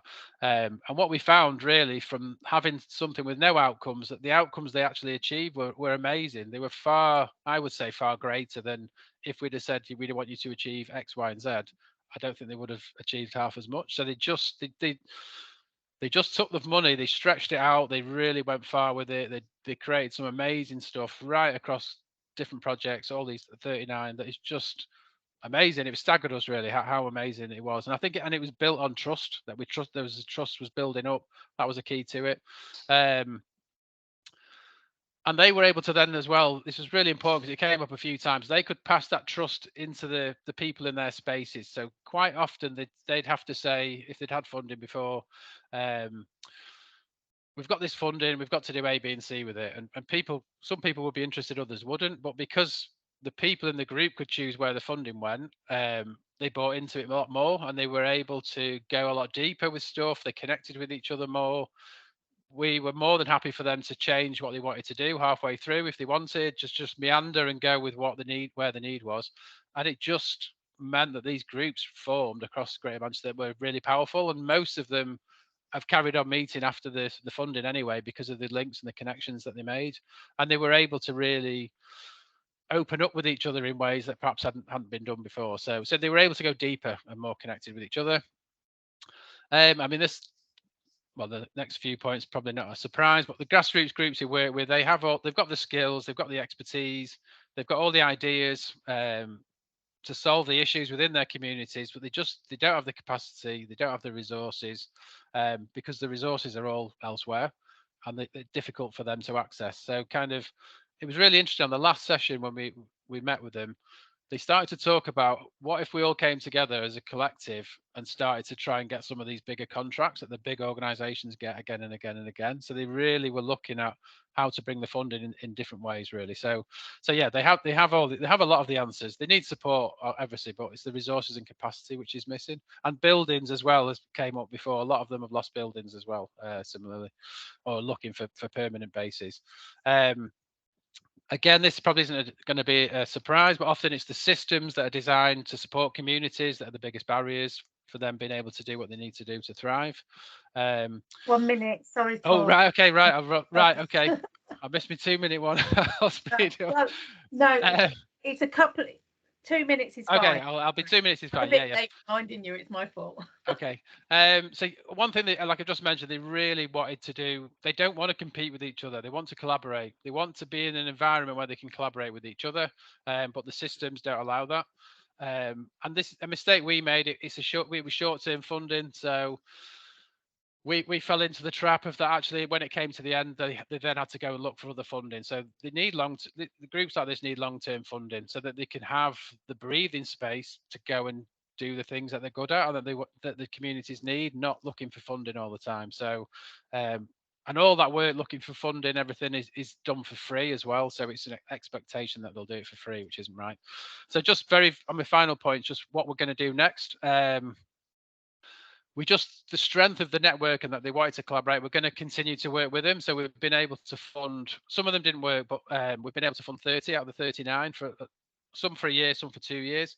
So just to carry on that and go deeper with them, and hopefully that the network can then start to make decisions about Lankelly Chase is funding in Greater Manchester, not us as a team. So we were temporary. Hopefully we'll be able to sort of melt into the background, if you like. And we're also working with funders as well. So we're challenging funders in Greater Manchester. We've got about 10, I think, that are going to come on a journey with us to challenge them to what can they do to create a collaborative environment, not a competitive one. So we're going on that. And we're also working with policymakers too. So people in the systems about preparing them, I suppose, giving them a space to explore their own fears and limitations so that they can go in and work with communities differently and sort of tackle some of those power issues as well that I think have been mentioned. So yeah, that's me. Thanks, Paul. I just think that's just an amazing journey to be on, and the learning for other other funders, local authorities, the charity sector funders, state funders, etc. The lessons that they can learn from doing things differently, I think, are just phenomenal. So I think it's an amazing initiative. So thank you so much, and I'm sorry if I rushed you a little bit. No, I lost track of time. I was trying to write the questions down. Oh, I better give you a reminder. Yeah, so there's a few different questions coming through. I think maybe we might start with the funding stuff just because it's the freshest in our minds. So there's the people making comments about how amazing it is to see those funding restrictions lifted, and that it needs to be that kind of funding needs to be sustainable. But I suppose the issue is, how can we persuade other funders to think differently about that? And I think that's probably a question to both sets of presentations. And I don't know, Paul, if you want to kick off with the learning from your project, and then Dominic and Phil, I know you're going to have some views on that from a voluntary sector perspective. Yeah, I think like I say, we've started to have those conversations, and I think I think that just talking about the Spaces Fund and what we did is a good starting point for us, because people can see that it can be done, and it was actually a small. It was 250,000 max of total funding, and it was actually quite easy to set up. It was common sense, a lot of it, and what was achieved was amazing. But we were talking to some funders. And I don't mean this could be different, but quite often it seemed to be either the processes that they have in place, or they'd say things like, "Oh, we'd love to do that, but our trustees would never allow it." So it's almost like the structure themselves of the funding is quite often restrictive, and it's that middle management thing again, which came up before, that people who work with the communities from the funding perspective want to do something different, but kind of as you move up the hierarchy, they're restricted in what they can do. So I don't know really. I mean, we're going to just try and do some small experiments and try and get some funders to come with us and to put a bit of money into it, but keep it small, but just to test it out without a risk, because I think that's probably what stops them, is that fear of risk or something. But what we found is just once you can start to bring some money into the community, they just do amazing things with it, really. So that's dead inspiring, and things start to shift. They're quite amazing. And so yeah, that's how we've approached it. Thanks, Paul. I was just noticing what Katri had added to the chat there as well, that we need to shift the narrative so that the starting point is one of trust and not one of deliverables and KTPs and proving the investment. And I think that's a really important point. Dominic or Phil, would you like to come in? Yeah, I agree everything with what Paul and the comment that Kat made. It is, local authorities and funders are very risk averse, and I think, but there are signs of change, and I think the more that we can show where funders have taken a different model and it's been successful, if that's shared, then I think other funders and local authorities will feel more confident that they can do it, because there's this huge risk aversion. But I'm pleased in Camden, there's some great sort of new funding models that's coming through. So where they have this thing called We Make Camden kits, where individuals can get a few £100s to do some social action in and participation in their local area and community, which years ago local authorities would never dream of just handing over some money to a person to do something. They would be too fearful. So some stuff is starting to happen. It's not quick enough, but if we can share those successes, then I think funders will feel more confident to change. And Phil, did you want to come in, or are you happy to leave it there? I just echo that really. And I think the key thing is there's not a one size fits all thing. Everywhere there's different responses and different needs. And if we can be open to that and funders can realise the benefit they can do with a lot less money, and sometimes with smaller groups, then they'll see that they should be more open with their procedures and need less reports, because it's more work for them to read them or and process them. So I think it's it's really positive what's the way it's turning. Wonderful, thanks. I just noticed that John's posted a question which linked to a question that I really wanted to ask as well. So John said, to what extent was the risk and safeguarding discourse an actual cause of concern, or just rhetoric to avoid change? And what I wanted to ask was related a little bit to, probably more directly towards Dominic and Phil, but it's just what made your voluntary sector organisation able to pivot and have that desire to work with mutual aid when many found it very difficult to do so? And I think that learning is actually really important for encouraging others to go along that journey. Yeah, if I'll kick off and Phil can add if he wants. Yeah, I think it was just general approach of the organisation and to all forms of volunteering, the formal and informal. And we could see when mutual aid groups were starting, yes, things are not, done what was seen in the proper way, but we were in an emergency situation, and the idea is that help them achieve what they're doing, support them, and give them some information so they can evolve and develop to just do what they're doing even better than they are now. And so some local authorities, I think, were good to embrace that early on. Some just did not want to go anywhere near them. They saw that as a risk, and I think even now still kind of go, well, no, it's just a risk. We can't be seen to be involved. Let them do their thing, but we're doing something separate. But we were able to informally behind the scenes do some advocating and do some brokering and connect some mutual aid groups to local authorities. And certainly in Hammersmith and Fulham and in Camden, we did see some some link ups, and at Hammersmith and Fulham in particular, there was some mutual aid groups became a strong part of the overall response to COVID, and there was some really good dialogue, and I think it was stronger for both the mutual aid groups and for the local authorities. So where they've embraced it, I think there has been real success, but that risk aversion is absolutely huge.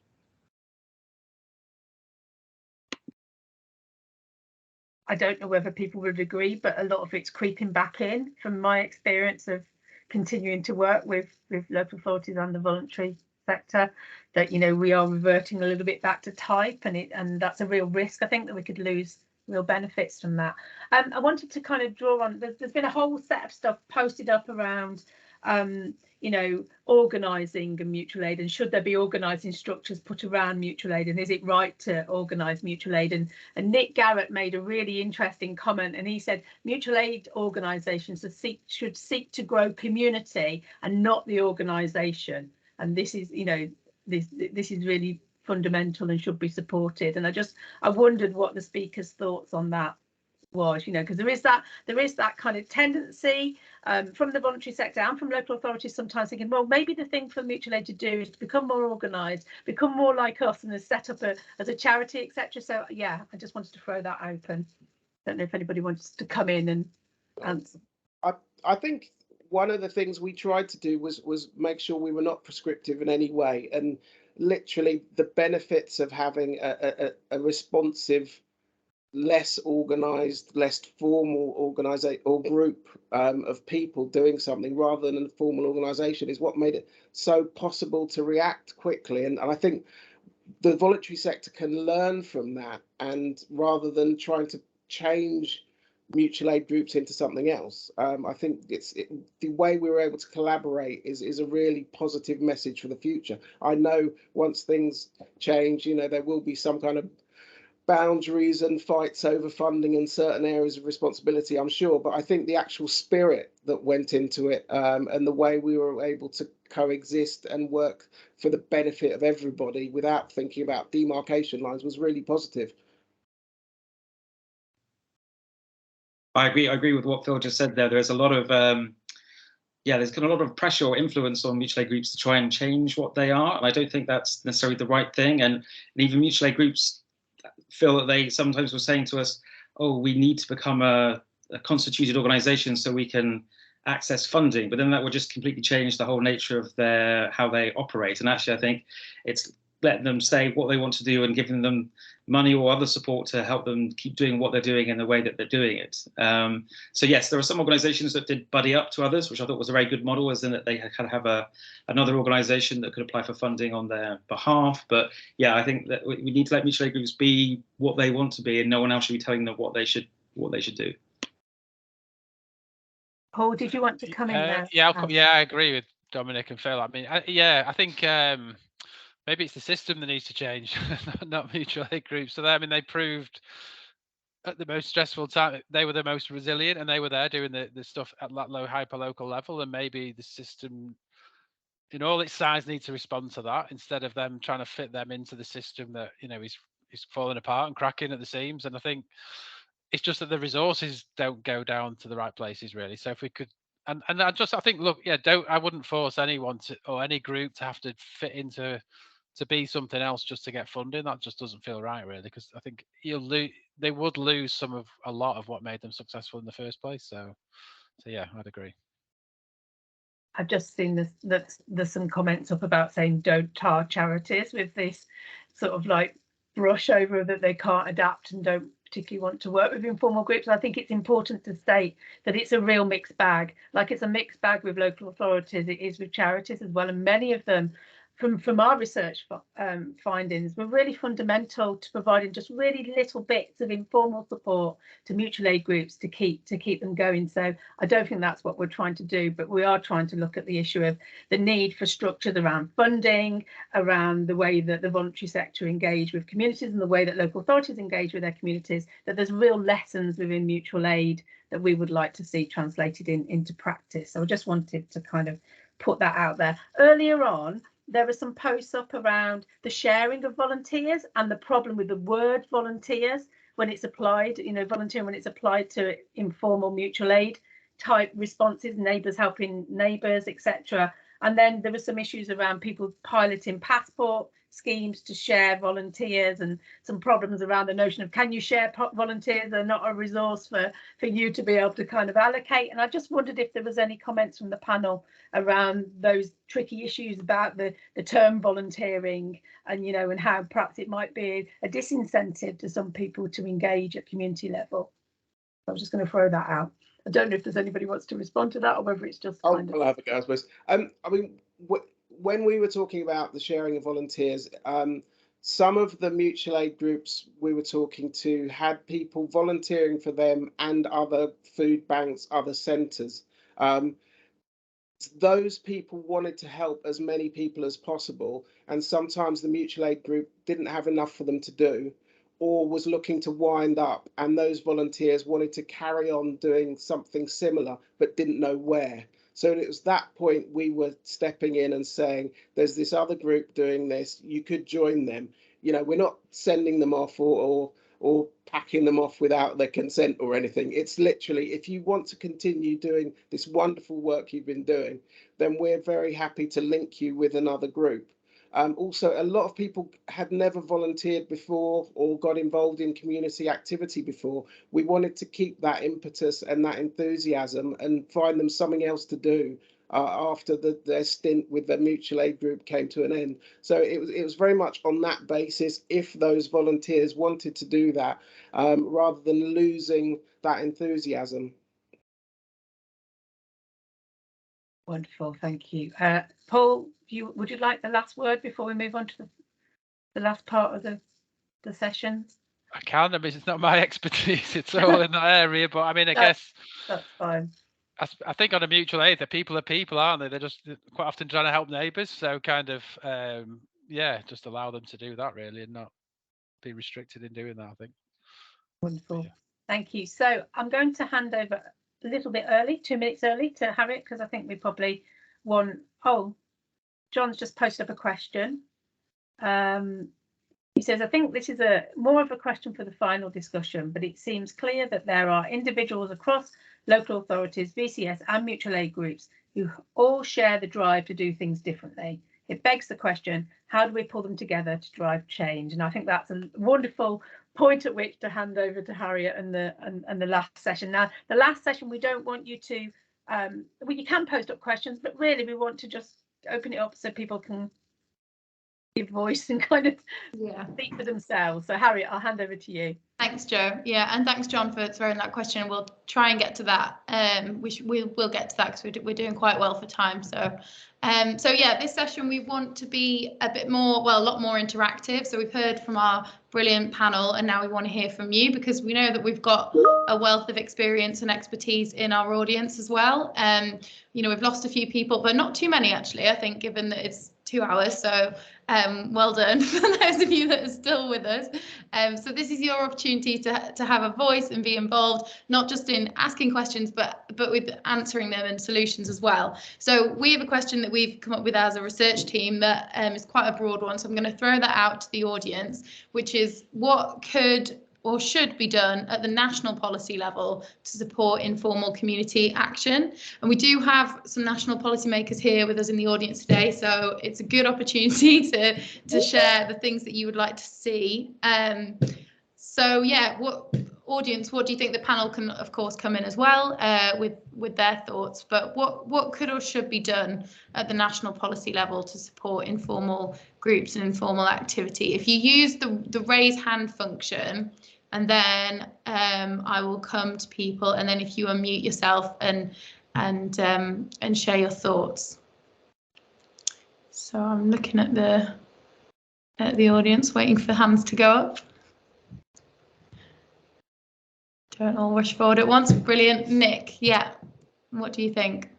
Yeah, well, I've run a sort of community support organisation, and thought that actually one of the things that on a geographical level we really struggled with was access to data that should be publicly available. So much more of a drive on the open data agenda, particularly for persuading local authorities to adhere to basic open data standards, so that communities can access their own information. So, you know, how many frail elderly residents do we have in our town? How many looked after children? We don't need to know where they live, but we do need to know some really basic information that simply hasn't been there for a long, long time. And actually, local authorities can really benefit from opening up local data and making it more accessible, because there'll be less demand on their services if they do. So then it'd be a case of local authorities maybe curating that data and helping groups coalesce around it so they can solve wicked challenges like food poverty. What a great point. Thanks, Nick. Yeah, that's definitely something that we found in the research, was the way that some of those barriers and that to data sharing were broken down in the pandemic, and they've started to come back in. So it's important that we reflect that we really need that for data to be more open. I'm going to bring John in because John had his hand up way back when. So John, do you want to come in? Yeah, thank you. I mean, I can only assume maybe that the experience of a lot of people here is very different from mine, because it seems like a lot of the commentary is quite sort of comfortably institutionalized, and when we put our mutual aid group together in Oadby and Wigstone, it's because of pure panic and mistrust of local government and national government, given that the national government was peddling garbage about COVID-19 at the time. So I'm wondering if I'm alone in this, or there's anyone else who's in this kind of institutionalized channel, and whether I'm not. While I was listening to the conversations, I looked at the LSE blog, and it says that, you know, after 2020, there are now sort of 4,300 mutual aid groups in Great Britain, a massive amount of which arose as a result of COVID-19.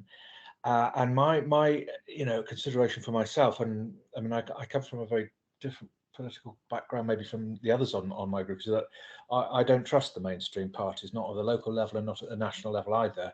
And one thing the COVID-19 outbreak has showed is that neither does pretty much anybody else. And there was a small surge in popularity with the government early on, and then things began to come out like Dominic Cummings' press presentation, and faith in government nationally has been lost. But there are this mass of people in this mass of groups doing good things, doing the presentation of medication, of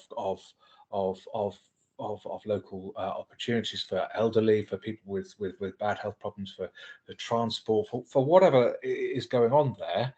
But I didn't hear any of that represented in any of these presentations, which do seem to kind of plug into, well, our local authority is doing this, our local government is doing this, but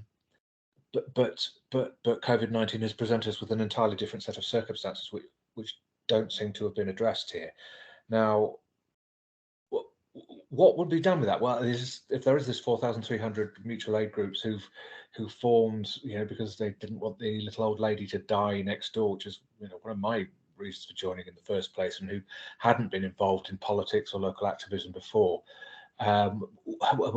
where do they go if they're not in the set of circumstances that have been presented in these presentations? Because my personal view is that we can less and less depend on national government, and I think that that's going to be an ongoing thing, whether it's Labour or Conservative in power, and therefore mutual aid groups such as, and just to mention a couple of the extreme ones, Just Stop Oil and Extinction Rebellion, which are mutual aid groups, are reacting to absence of any kind of meaningful leadership by any kind of formal political party. So I'll stop there because I can see you nodding furiously, but I just want to throw that in because the desperation and the panic and the sheer horror that we found ourselves presented with at the beginning of COVID-19, that's staying, and there's lots of people out there who it's going to carry around, long COVID victims and other people in the community. Yeah, thanks, John. I think that's a really important point, and we tried to reflect that in the report that mutual aid, like Joe was talking about with the findings, the sort of dissident nature of mutual aid and how it arose in many areas out of a absolute frustration and loss of faith in centralised government support. So yeah, we absolutely acknowledge that. I'm going to bring Terry in because Terry, you put your hand up when John was talking, so I wondered if you might be wanting to come in to respond to John, and then we'll have Sarah, if that's okay. You'll need to unmute yourself, Terry. Oh, I will. Yes, sorry about that. Yeah, I'm really pleased you came in, John, because I know there were some points in the chat about politics. I think some of which were from you, but some of which were from other people.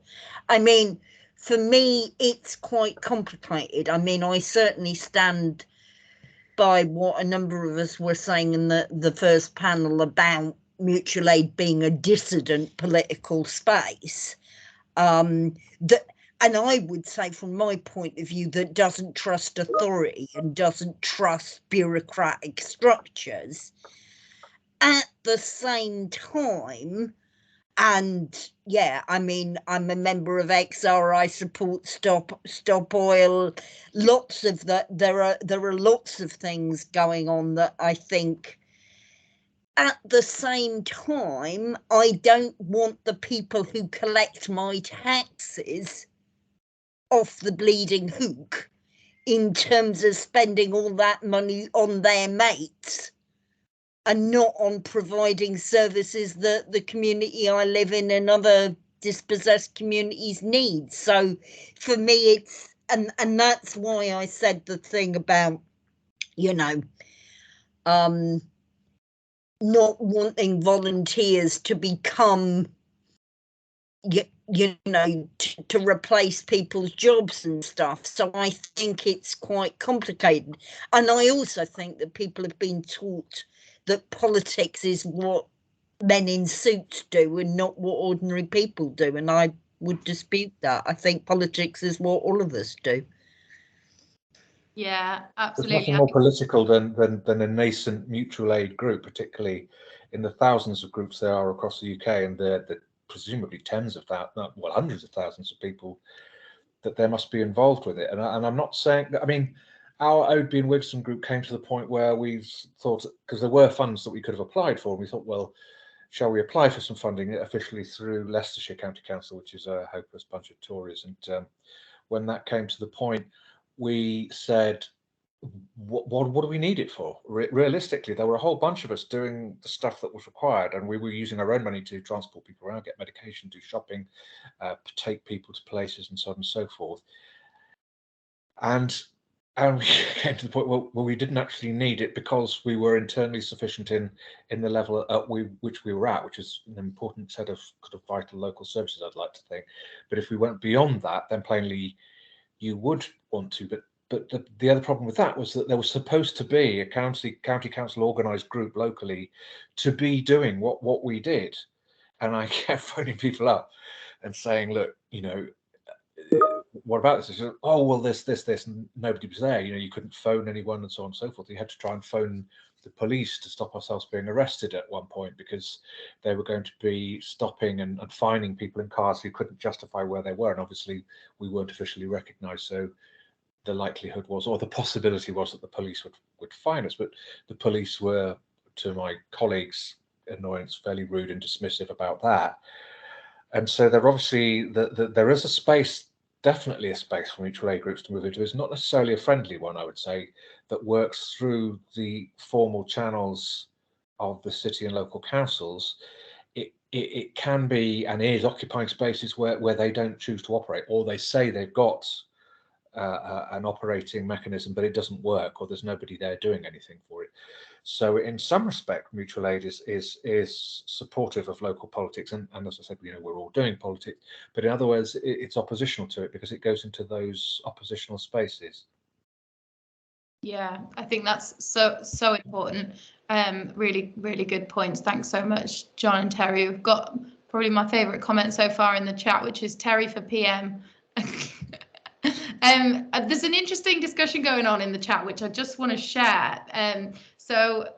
Carl said, I'm slightly minded to say it's the wrong question in terms of what's needed at the national level. At the national level, the best thing may be to get out of the way and to stop trying to control it. One academic described the government approach to volunteering as a panacea for whatever society's current ills happen to be. And then we had a comment from Karen saying, for the government, it seems volunteers are valued when they save them from their lack of response. Riots and pandemics, then the radar gets turned off. And then Carl said, I think it's pretty key to the whole debate. All governments have an instrumentalist approach to volunteering, community participation, etc., seeing them as in service to something rather than something intrinsically good. So if there is a policy role, it's about enabling and creating a framework rather than directing, such as in the recent proposal to develop a national volunteer corps. I think that's really, really interesting. I want to bring in Sarah because she's had her hand up for a while. So Sarah, do you want to come in and unmute yourself, of course? Yeah, sure. Thank you very much. I think just kind of building on what Nick had said, actually, and kind of going back to that question, I do kind of agree, not Nick, but Carl had said, because I think that it's not so much about what policymakers need to do, it's about the fact that they need to listen. And I think that there's been it's quite an interesting place to be, because I'm so I work for Volunteer Scotland, but I've been doing quite a lot of reading just recently, actually, into the Kruger report and what's happening in the UK. And there's a definite difference in the narrative between what's coming out of Scottish government and what's coming out of the UK government.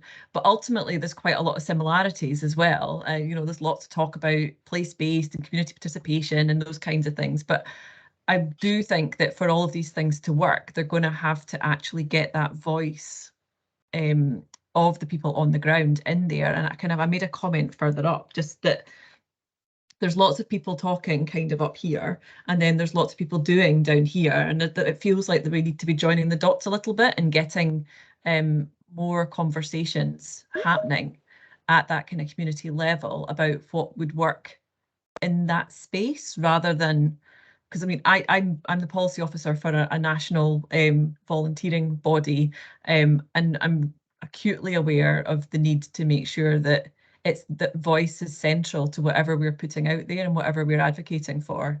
And it's interesting that just to kind of remark, and I kind of said it in the chat, but the mutual aid response and this idea of it being dissenting, I find that really, really interesting, because it's probably quite different in Scotland. I think because you know, we know from just sort of opinion polls and stuff at the start of the pandemic that the Scottish government actually was quite well trusted by and actually their opinion polls for Nicola Sturgeon increased at the start of the pandemic as opposed to other people, and that's been quite kind of steady throughout the pandemic. So there's maybe not the same kind of dissent in levels in Scotland around mutual aid. It's maybe a slightly different motivation. I just think that's just quite interesting. So yeah, that's me. Thanks, Sarah. Yeah, I think you're right. It's that middle layer that's the tricky bit to figure out. And yeah, we would have loved to have got up to Scotland to speak to some groups, but we didn't manage to get that far. So yeah, it's a shame. I'd like to bring in Elizabeth because we've not heard from her yet. Can you unmute yourself?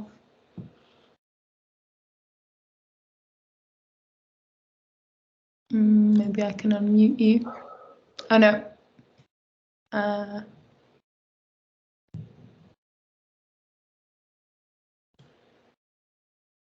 Elizabeth, are you with us?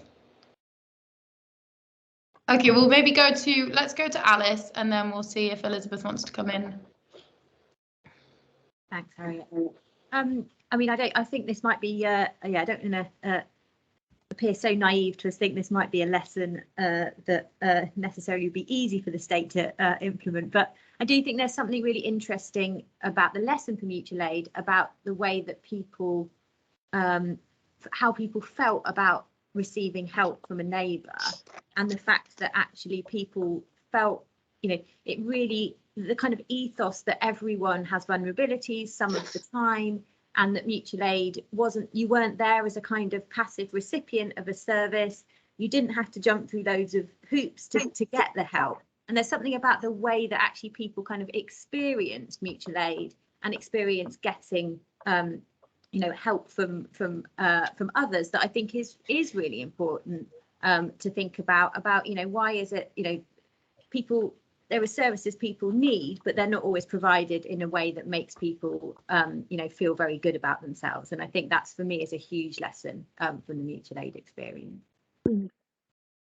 Thanks, Alice. That's a really great point. Elizabeth, did you want to come in? I see if I'm Yes, please. There's 2 points I'd like to make. One is that I think that there's a sort of an information divide happening here, where at a sort of national level, and information and collecting data has its own reality and has its own energy behind it, and on the ground people don't care what, you know, about that. It's not meaningful that my neighbour is 80 and doesn't need any help, you know. I mean, it's just not meaningful.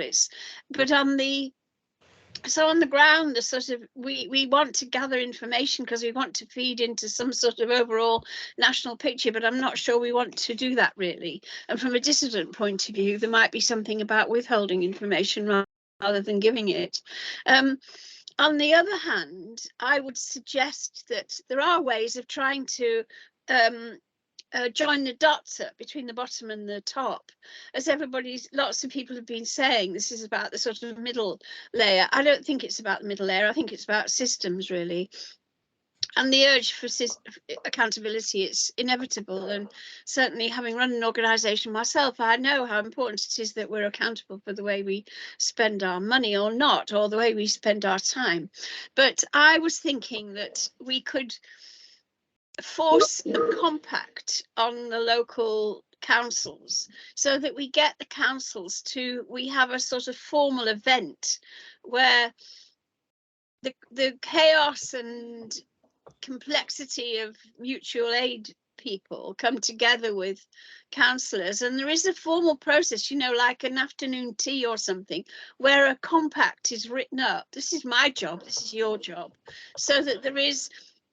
And part of them, this is my job coming from the ground, is about saying you will not interfere with me. I will do what I want to do. I will support my neighbours or not, as the case may be.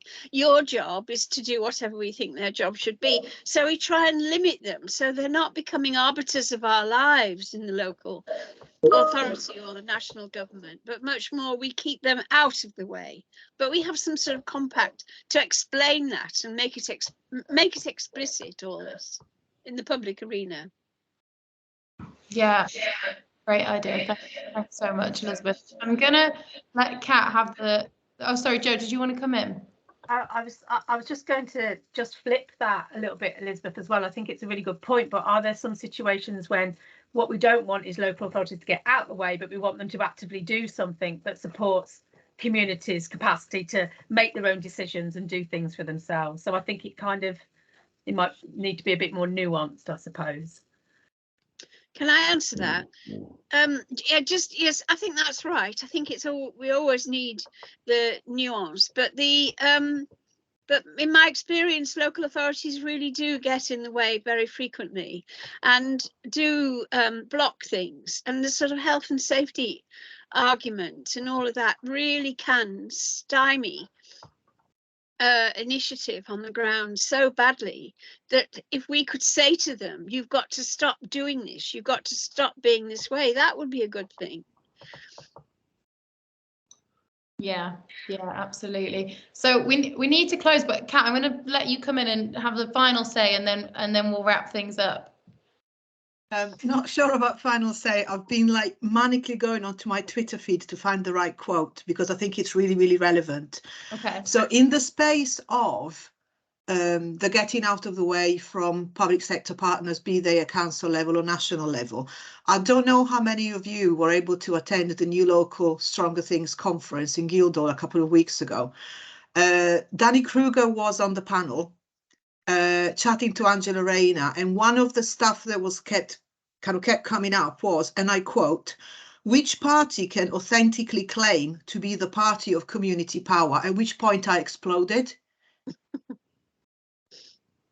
And it really felt like, can we have the Tories and Labour battle it out as to who owns community power? And I'm sitting there thinking, just listen to yourself. So I suppose my final point is, I think community power is definitely here to stay. And I think it still has that potential to be pulled as a sexy thing to tick all sorts of boxes. So I think we need to be really, really mindful of taking back that ownership before it goes. Yeah, absolutely, Kat. There's some agreement going on in the chat. I was there and also appalled by that attempt to sort of claim it for themselves and appropriate it. Yeah, I was really shocked. It doesn't belong to either of the parties. So thank you for that. So wonderful. What a really rich discussion. So much to go away and think about. I'm going to pull the chat together, do a bit of a summary from the chat because there's been so much good stuff going on there, and we're going to share the recording, so we'll share that with you all. It'd be great to keep the conversation going. We're on Twitter and we sort of share updates. We'll be sharing research updates. Unless you opted out when you registered, you will have been added to our mailing list. So you'll hear from us every now and then, not very often, with sort of updates and latest findings, future webinars, etc. So yeah, let's keep this conversation going and stay in touch and kind of share and learn from each other, because there's so much to share. I just want to say thank you to our incredible speakers, to the mutual aid groups who participated in the research and who made all of this possible, and to all of our audience for being here, and well done for making it through to 4 o'clock and beyond. Thank you so much. I don't know if there's anything else to say, Joe? There was just one thing. If in any way our research can be used to support changes that informal and formal organisations are trying to achieve, we would love to hear from you and we'd love to work with you. So just putting that offer out there, please do get in touch with us. Yeah, absolutely. You've got my email, so yeah, get in touch. Great, thank you so much. Okay. Bye, everybody.